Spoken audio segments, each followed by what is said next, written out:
За тэгэхээр өнөөдөр би маш чухал юм гэнэ. Юу юм гэхээр маргааш би маш хоёр чухал бичлэг бий болгоод энэ удаад ч бас маш чухал юм ярина. За тэгэхээр би гол яг юу ярих гээд байгаа гэдэг санаа руугаа шууд орчих. Тэгэхээр би маргааш би хоёр чухал юм ярина. Юу юм гэхээр нэг нь үндэсний аюулгүй байдалтай холбоотой, нөгөөх нь дэлхийн аюулгүй байдалтай холбоотой ийм хоёр чухал юм гэнэ. Хоёр чухал сэдв гэнэ. Маргааш үндэсний аюулгүй байдалтай холбоотой хэний ч яриаггүй сэдвийг ярина.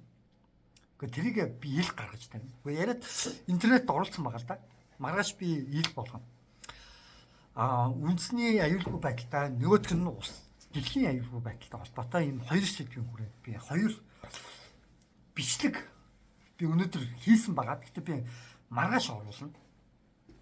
Тэгээ хүмүүс ягаад маргааш тэр хоёр бичлэгээ өнөөдөр хийчихэд ягаад заавал маргааш ил болгож тавих гээд байгаа юм бэ гэд хүмүүс гайхчих магадгүй л те. Тэгвэл би нэг хэдэн асуултанд хариулчих. Юм болохоор маш олон контентуудаа би хулгайт санаануудаа контентуудынхаа бичлэгүүдийн санаануудыг хулгайлт алдчихсан байхгүй. Дандаа улс төр ярьдаг, pop ордог, философч одоо юу байдгийг тийм ээ. Одоо YouTube-ээр ярьжсэн маш олон тийм улс төрч хүмүүс маш олон сэдвүүдээ би дандаа хулгайт алдчихсан байхгүй. Санаануудаа.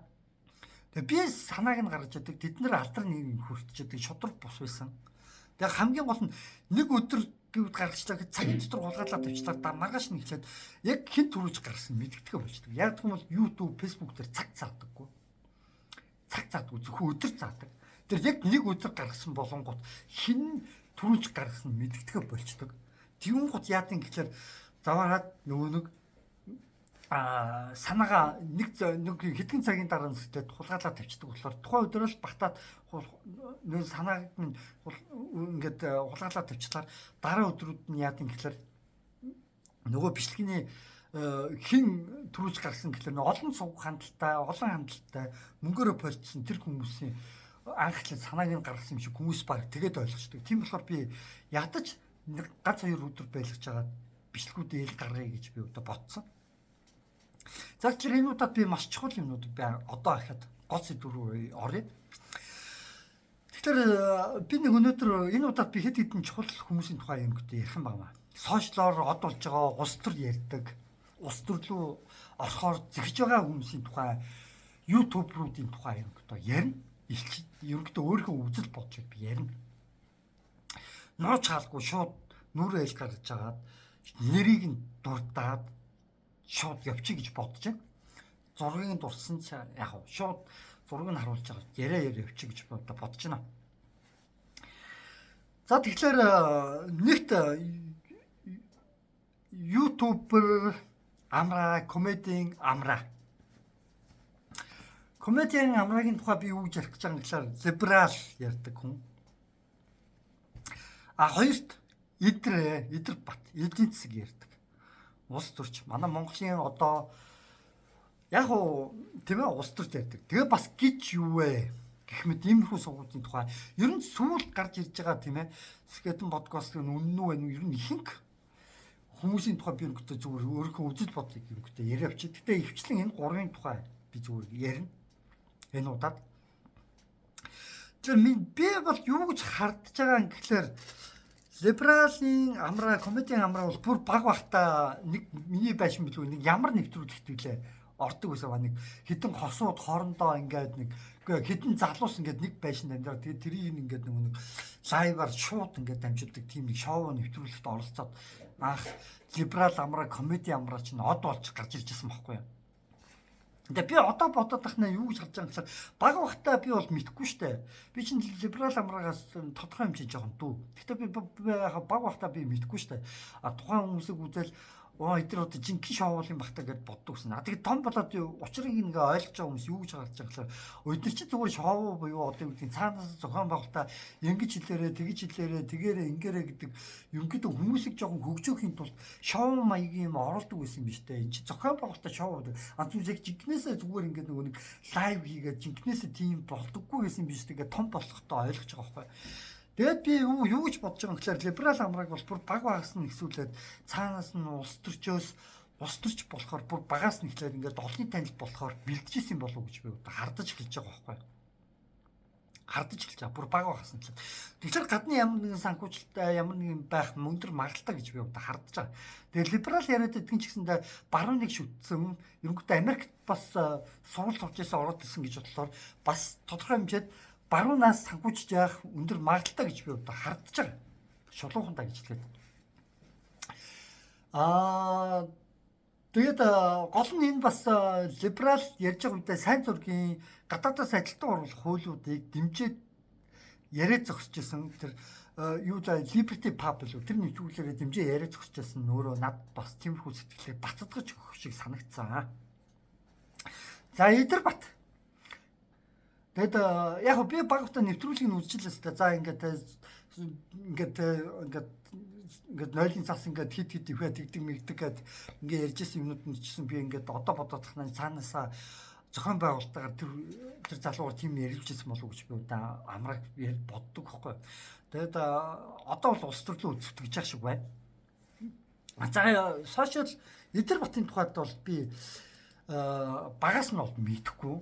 Саяхан гарч ирж байгаагаа од гэж би удаа бодож байгаа. Одоо юу гэдэг юм тийм ээ.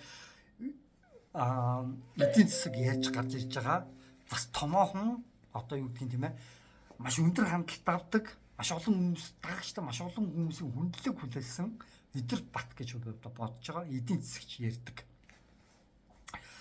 Тэгвэл би юу гэж хардж байгаа гэхээр гадны бас бодлогыг дэмжигчдийн нэг байх өндөр магадлалтай гэж би бас хардаад эхэлсэн. Яг тэгвэл мега төсөл хөтөлбөрүүдийг хамгийн анхлаад хинч мэдээгүй байх үед гів гинтэн дэмжиж гарч ирж байсан. Яг нөгөө нэг ус төрчид дэмжиж гарч байгаа шууд бүх төсөлбөрийн тухай яриад бэлдсэн юмыг цаансаа ярьж байгаа юм шиг маш хурдан тех хэрэгтэй ингэх хэрэгтэй гэд маш хурдан яриа явж исэн. Тэгээ тэр үеэс эхлээд би өгдөө за энэ Идэрбат гэдэг хүн жоохон яг гадны санхүүжилттэй үгүй юу гэд би хардаж эхэлж байсан. Тэгээд би мега төслүүдийн тухай би яриа оруулж исэн. Тийм үү? Шууд мега төслүүд бол маш том төслүүдийн артал маш том санхүүжүүлэгч үүдэг. Тэр маш том санхүүжүүлэгч нь хэн байдаг гэхэл маш том улс байдаг юм аа. Тэр нь юу гэдэг нь гэхэлэр ихвчлэн хятад улс байна. Тийм үү? Тэгээд ерөнхийдөө нэг бүс ба зам тийм ээ аль мега төслүүд тиймэрхүү төслүүдийг томоохон улс орн дэмждэг. Гэтэ Америкаас НАТО-гоос ямар улсаас байх нь хамаахгүй ихэнх улс бүгд өөрсдийнхөө улс орныг бодож дэмждэг болохоос ш Монгол улсыг бодож дэмжиж байгаа хүмүүс бол биш ээ. Хин хинтээ вин гэдэг тогтолцоо баг байдгүй ма хятад улстай хамтарч байгаа тул. Тийм болохоор би мега төслүүдийг би тухайн үед маш их эсэргүүцэж байсан. Яг гэх юм бол Тайван, Таиланд.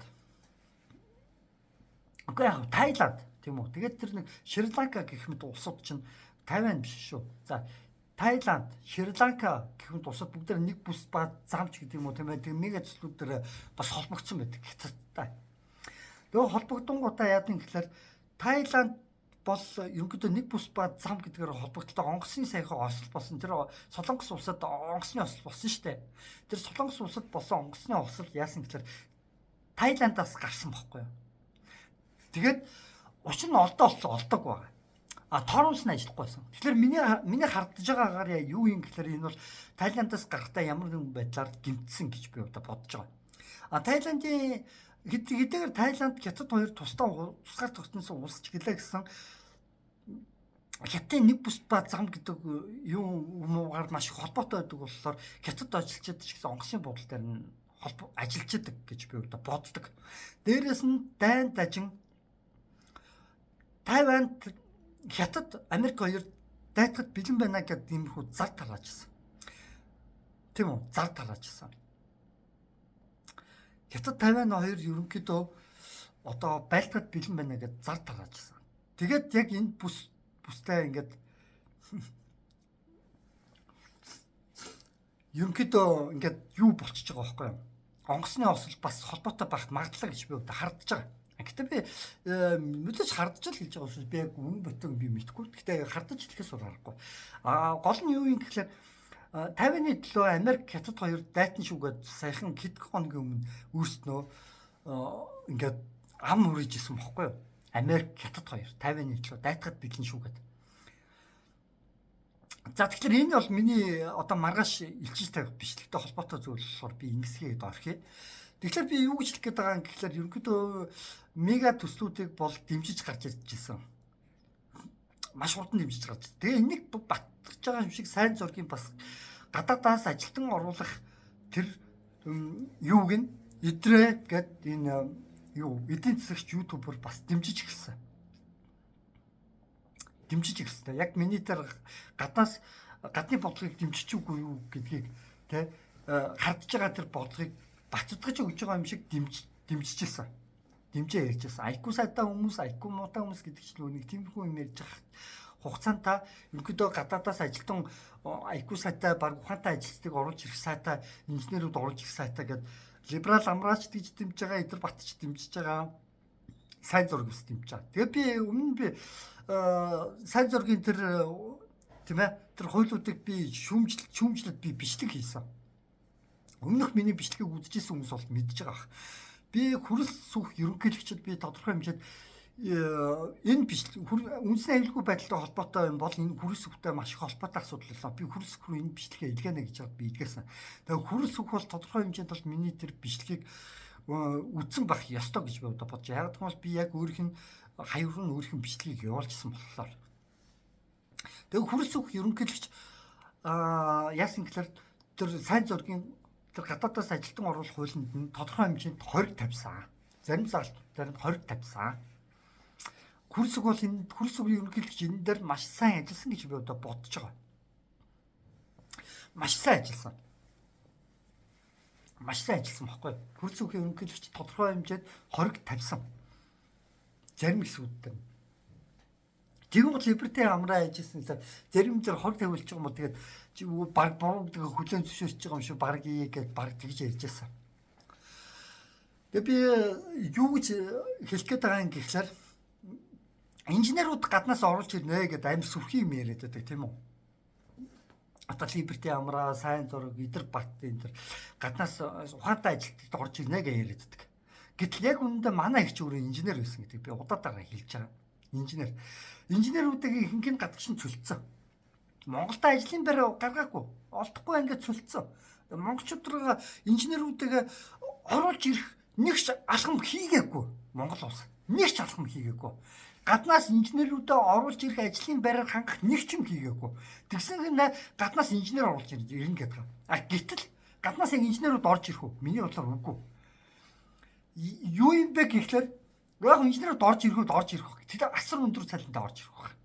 Ямар тач манай Монголын одоо ирчиг ч юм уу авж гаднаа улсаас оруулж ирэхээс илүү өндөр үнээр манай ирчиг хэрвээ гаднаас орж ирвэл өндөр цалин өгөхгүй яаж хийж байгаа нэг баг мөнгө төр ядчилтэй татвар матураас чөлөөлөхгүй тэд нар. Тэгэхээр тэр гаднаас ажлаас оруулж иж байгаа хүмүүсийг татварыг нь хүртэл чөлөөлнө гэдэг хаашаа. Тэгвэл манай ирчиг хэрвээ Монголд урж ирээд инженерээр ажиллавал татварыг нь авч л таараа тэд нар. Ерөнхийдөө иймэрхүү хуулиудыг л дэмжиж явж байгаа гэсэн үг. Тэгээ гол нь юу юм гэхлээр хятад өөрснөө инженеруудаа маш өндөр цалингаар цалинжуулдаг хүмүүс. Маш өндөр цалингаар. Гадны бүх улс орн өөрснийхөө инженеруудыг барьж тогтоох гэж булаацалчдаг. Америк, Хятад том гүрнүүд бүгдээрээ өөрсдөндөө хамгийн мэдлэгтэй боловсролтой бүхэл чадaltaй хүмүүсийг авахд булаацалчдаг. Манай Монголд бол булаацалсан үгүй. Манай монголчууд хизээч булаацалж байгаа. Манай монголчууд мэдлэгтэй боловсролтой хүмүүсээ гарцгаад, зайлцгаад мэдлэгтэй боловсролтой хүмүүс дургүй хүмүүс. Тийм улс төрчдөр бүрдсэн байгаа. Тэгээд тэр амлалтанд нь итгэдэг хүмүүс бол хамгийн тэнэг хүмүүс гэж би одоо бодож байгаа. Эхлээд тийм үү гаднаас ажилтан оруулах биш. Монголынхоо гадаадд гарсан байгаа инженерүүдээ дуудаж оруулж ирүүлчихэд тийм үү дараад нь хүрэлцэхгүй байна гэдээ ярьжсэн бол хүн итгэн штэ. Тийм үү. Тэгтэл гадна нь Монголоос гарсан бага олон инженерүүдийг гаргаж хайчаад гаднаас Хятадаас юм уу одоо өөр улс орнуудаас юм ингээ инженерүүд оруулж ирнэ. Гац Хятадаас биш. Өөр улс орноос инженерүүд орж ирэхгүй штэ. Тийм хогийн байж болохгүй байхгүй юу? Тийм хогийн юмэг дэмжиж явж байгаа болохоор би одоо гижүүгийн залуугийн тухай ч гэсэндээ би одоо юу гэж бодож байгаа юм гэхээр ингээл гів гинтгэн хот болоод ингээл айгүй хурдан гижүүгийн үүсгэн байгуулж гээл хот болоод гарч ирсэн. Тэгэл би одоо ингээл бодоод тахнаа бүр ингээд урааны чинь бүр одоо улс төрчид энэ уран цахилгаан станц гэж яригдахаас өмнө урааны тухай яриад гисэн штэ гижүүгийн залуу. Тэгтэл одоо яалаа. Яг уран яригдал эхэлж байгаа үстэй хэдэн жилийн дараагаас эхлээд. Тэр бүр цаанаасаа бүр хэдэн жилийн өмнөөс гэж өвөө гэдгийн залууд магадгүй жинсүүдээр ингэж яриараа энэ утахгүй юм болно шүү. Гэт ализаны ингээд ард түмэнд ингээд тарих угаагчдаа бэлдэжсэн байгаа даа үстэй. Гэж л би удаа бодож байгаа. Яг хөө мэдээж гэж өвөөгийн залуу бол үнэхээр зөв шинжлэх ухаан ярьдаг. Зөв. Гэхдээ ерөнхийдөө цаанаас нь иймэрхүү сэдвүүдээр яриараа гэдгийг цаанаасаа олон жилийн өмнөөс өгчээсэн бах магадaltaй гэж би бас хардах зүг бицтэй. Яг тийм л одоо урааны асуудал яригадаад ирсэн. Казахстан улс ч гэсэндээ яг тэр гижүүгийн залуугийн яриад байгаа шиг тийм ээ. Хор багтаа гараар л утгал юм билээ л дээ. Тэгсэн ч гэсэн кортой байна гэд ард иргэдийн эсэргүүцэл тэмцэлтэд тулгардаг юм билээ. Тэгвэл ард иргэдийн эсэргүүцэл тэмцлийг одоо идэр бат гэдэг юм уу, либерти амраа гэдэг юм уу, тийм хүмүүс юу гэж ярьж байгаа юм гэхээр ард түмний тэмцэл биш. Энэ бол улс төрчдийн тэмцэл. Ямар нэгэн улс төрчид тиймэрхүү юм гаргаж тэмцээд байгаа гэж яриад байгаа. Гэтэл яг үндэ ард түмний тэмцэл байхгүй. Одоо зарим нэг сэтгүүлчд хүртэл ярьж байгаа. Тийм үү? Ард түмний тэмцэл энэ шантаачдын хідэн тэмцэл гэдэг. Гэтэл тэр ард түмний тэмцэл бол үнэн багхгүй. Яг гэвэл яг тэр ураа ухаж байгаа газрын ард иргэд хорддог байхгүй юу? Хорддог. Ард иргэдийн эсрэг тэмцэл ирдэг байхгүй юу? Дээрээс нь яадгийн гэхэлэр биш үү? Хэд юм би ярьчих заяа. Сэтгүүлч Бодрагчаа гэдэг нэг юм яриад байгаа штэ. Бас л нөгөө нэг юу яриад байгаа. Ард түмэн биш ээ, шантаачд эдгээр чинь шантаачд ч үг яриад иддэг. Тэгтэл миний харж байгаа яг шантаачд байсан тодорхой хэмжээд мөнгө авч ирсэн үгүйсэхгүй. Би үгүйсэхгүй. Гэхдээ ихэвчлэн ард түмэнд тэмцэж байгаа. Ард түмэн эсрүүцэж байгаа. Ерөнхийдөө хор багтаагаар ухсан ч гэсэн яг нь дээр үед маш их хортойгоо ухдаг гэсэн одоо хор багтаагаар ухдаг болсон л гэж юм л та. Гэтэ хор багтаагаар ухсан ч гэсэн тэр ухаж байгаа газрын иргэд хохирдог байхгүй юу? Хохирдог. Тэгээд дээрэс нь хамгийн гол зүйл нь юу гэж баялагын тэгш бус хуваарлалт. Казахстан улсад яг адилхан бас л ухдаг, ухаад авсан урааныг. Гэтэ бас л улс төрчид нь баяж байгаа ашигын тэгш бус хуваарлалт бас л байсаар байгаа Казахстан улсад. Энэ тухай хинч яриаггүй. Тэр Идэрбат яриаггүй, Амраа яриаггүй, Бодрагчаар яриаггүй. Гэж үвэг яриаггүй. Яг үнэн ард түмтэй тэгш ашигын тэгш хуваарлалт байгаа гэж хинч ярихгүй. Ашигын тэгш хуваарлалтыг хинч дурсахгүй байгаа. Надаас өөр хинч дурсахгүй байгаа. Ингээд танд жоохон бодоод үзтээ. Ашигын тэгш бус хуваарлтыг надаас өөр хүн ярихгүй байна. Ашигын тэгш бус хуваарлтыг Хүрсэг ерөнхийлөгч бол тэр сайн зургийн зарим хуулинд нэг миний хүснээр хориг тавьсан байлаа. Хүрсэг ерөнхийлөгч бол бас тодорхой хэмжээд бас үүргээ биелүүлсэн байх шиг сансан. Үүнд бол би хүрсэг ерөнхийлөгчдөө талархаж байна. Баярлаж байна. Тэр сайн зургийн гаднаас ажилдаа оруулж ирэх хуулинд тодорхой хэмжээний хориг тавьсанд би баярлаж байгаа. Харин Идэрбат, либерал амраа энэ хэд бүгдээрээ миний харж байгаа либерал амраа Идэрбат хоёрд нэг нэвтрүүлэгт орж байгаа харагдсан. Би бас гүйцэд нэвтрүүлгийг үзэж чадаагүй гэдэг харагдсан. Үзэж уусаа амжихгүй мэлээ. Маш урт нэвтрүүлэг юм шиг байлаа. Тэгээ үзэж амжихгүй мэлээ. Тэгээд дээрэс нь Идэрбат өөрөө гадаадаас ажилтаа оруулахыг дэмжиж байгаа. Либерал амраа өөрөө сайн зург гэдэг тэр юмыг өөрөө дэмжижсэн. Тэгээд одоо та нэг бодоод үзтээ. Сайн гэдэг бүх сувгууд яг үүндээ сайн уу? Сайн гэдэг одоо яг энэ гарч ирээд байгаа бүх улс төрчид биш ютубер одоо шинээр гарч иж байгаа залуу улс төрчид миний харж байгаагаар яг Монголын талд байх уу гэж би эргэлдэж байгаа. Би бол ганцхан юм л хүсэж байгаа. Монголоос гарч иж байгаа улс төрчид Монголынхон тийм ээ эрх ашигыг хамгаалдаг байя гэдгийг нь л ярьж байгаа юм би. Хэрвээ Монголынхоо эрх ашиг хамгаалах уу ямар нэгэн байдлаар гадны бодлогыг хэрэгжүүлэх юм уу? Айлсвал бүр төвөө нэг улс төрчидтэй угаасаа холбоотой хүмүүс нь захиалгаар гарч иж байгаа улс төрчид бол би тэдний ерөнхийдөө эсрэг байж би тодорхой хэмжээ сөрөг хүч нь би болёо л гэж би хэлж байгаа. Ядахнаа би сөрөг хүч нь болно тэдний. Эдгээр хүмүүсийг би ядахнаа сөрөг хүч нь болж гарч ирээл гэж би бодож байна. Тэгэхгүй бол эдгээр хүмүүс зүрх хүчин байхаа болчихсон. Шинэ залуу үед тоцотголтой эдэр ба дамраа гэж юу вэ гэдэг хүмүүс бол ерөнхийдөө одоо будрагчаач гэх юм хүмүүс ерөнхийдөө сүрх хүчин дутагдж байна. Яг одоогийн байдлаар надаас өөр эдгээр хүмүүсийн эсрэг сүрэг юм ярьж байгаа нэг ч хүн алга. Эдгээр бүгдээр нэгтчихэв. Яг одоо дээгүүрээ нэгдэж байгаа шиг дээгүүрээ нэгдэж байгаа шүү дээ. Артлсан нам, ардын нам бүгд нэгдэж байна. Яг тэр шиг одоо энэ гарч доогоороо хүртэл нэгдээд эхэлчихлээ шүү дээ. Дээгүүр юу бол чинь доогоороо хүртэл нэгдэж шүү дээ. Залуус нь хүртэл. Та нар нэг тийм юм ажиглахдаггүй байна уу? Тэгээ би бол юу гэж харах гээд юу гэж хараад байгаа юм гэхээр би ядаж сүрэг хүчин байя энэ эдийн эсрэг. Ядаж сүрэг эвслэн сүрэг одоо юмыг нь байгуулъя гэж бодож байгаа байхгүй юу? Одоо сүрэг хүчин байя, сүрэг улс төрийн хүчин, сүрэг нам, одоо сүрэг юу байдгийг тийм ээ. Тиймэрхүү юмд болъё гэж би одоо бодож байна. Тэгээд мега төслүүдийг би удаа хэлээд байгаа шүү дээ. Маш том төслүүд байдаг. Маш том төслүүд. Мега төслүүдийг одоо энэ идрээ гэдэг залуу ингэдөө дэмжиж гарч ирж байсан. Тэгээд тэр мега төслүүдийн ардталд яа гэвэл мега гэдэг нь ердөөсөө том гэсэн үг. Том гэсэн үгний ард маш том төслүүд, маш том зээл тусламж авдаг. Тэр том зээл тусламжууд нь яа гэвэл маш том хэмжээний өндөр хүүтэй зээл. Тэгээд маш түргэн хугацаанд зээл тусламжийг хятадаас оруулаад өгчдөг байхгүй. Энэ яаж ийсэн гэвэл өмнө Тайланд тэгээд тэр Дампурдын Шри-Ланка улсуудад яг адилхан тиймэрхүү төслүүдийг гэж дэмжиж дараад нь давхар болчихсон гоо. Ямар ч тийм хүмүүс ойлгож штэ тийм ээ. Тийм ээ. Маш өндөр төсөл хөтөлбөрүүдийг тийм ээ. Ингээд маш өндөр хүүтэй, маш том тэгээ маш түргэн хугацаанд зээлэх төслүүдийг авчрах юм бол ямар ч банк, ямар ч компаниэс нь дампуурнаа гэдгийг мэднэ үстэй. Мэднэ үстэй. Ямар тэнийг хүчээс ойлгомжтой тийм үү? Нэг ухаан шаарддаг юм байхгүй. Тэгтэл хүмүүс яг юу гэж бодож байгаа юм гэхээр тиймэрхүү зээл тусламжийг л би авахаа болоо л гэж байгаа. Тэгтэл яг одоогийн байдлаар манай улс төрд хятадын төлөв баримтлагдаг улс төрчид маш олон байна. Начиг ингээд шудраг өмнөг хэлчих улс төрч яг үндэ байхгүй штэ. Байхгүй ердөөсөө. Монголын талд байгаа хүн миний харж байгаа байхгүй байна.